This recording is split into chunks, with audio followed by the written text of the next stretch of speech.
అనేది మన in front of ఉన్నాడు కాబట్టి, మన మీటింగ్స్‌లో అటెండెడ్ కాబట్టి, ఏ మెయిల్ చేసినా క్లయింట్‌కి సీసీలో ప్రాజెక్ట్ మేనేజర్ నేమ్ ఉండాలండి. సీసీలో ప్రాజెక్ట్ మేనేజర్ నేమ్ ఉండాలి.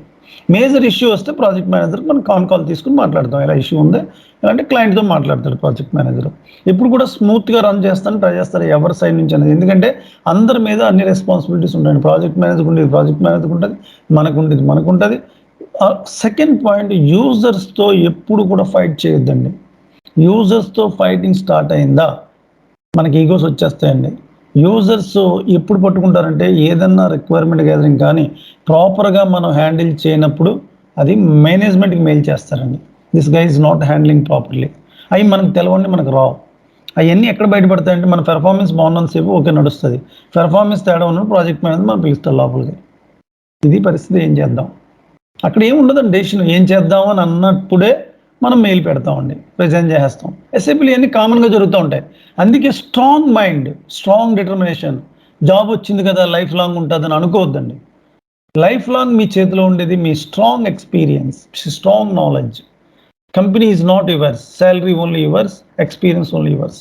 ఇన్ఫోసిస్ నారాయణమూర్తి వైఫ్ చెప్తుందండి. Company is not yours. Salary only yours. Life is peaceful. Peaceful mind, peaceful మనస్తత్వం.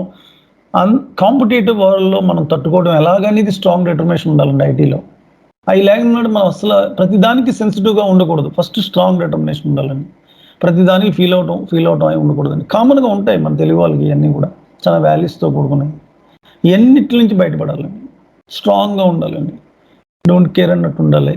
మన కెరియర్, మన గోల్స్ అన్నీ డిఫరెంట్‌గా ఉండాలండి. ఎస్ఐపీలోకి వస్తున్నప్పుడే ఆ మైండ్ సెట్ డిఫరెంట్‌గా ఉండాలండి. నేను ఎందుకు చెప్తున్నానండి. ఆ స్ట్రాంగ్ లేనినాడు మన ప్రాజెక్ట్‌లో రన్ చేయలేమండి. స్లోగా ఉండకూడదండి. అన్నీ మనం ఏదో జాబ్ వస్తే 50 సంవత్సరాలు ఉంటుందని అనుకోకూడదండి. జాబ్ ఏదైనా తేడా వచ్చింది ఇంకో జాబ్ అంతే. ఆ కాన్ఫిడెన్స్ ఎలా వస్తదండి? మీ strong knowledge, strong technical sound. అది ఉన్ననాడు నథింగ్ అండి. వాడు కాకపోతే ఇంకొకడండి. ఐటీ ఇండస్ట్రీ అండి. ఇది అట్లాగే ఉంటది ఐటీ ఇండస్ట్రీ అనేది. అందరూ మెంటల్లీ ప్రిపేర్ అవ్వాలి. ఇది ఎందుకు ప్రిపేర్ చేస్తున్నానంటే ఇప్పటి నుంచి లాస్ట్ క్లాస్ అయ్యేటప్పటికి మీరే నాకు చెప్తారు. I can job sir, I can handle the project sir అనే స్టేజ్ మీరు రావాలి. అది నేను చెప్పేది. ఓకేనా?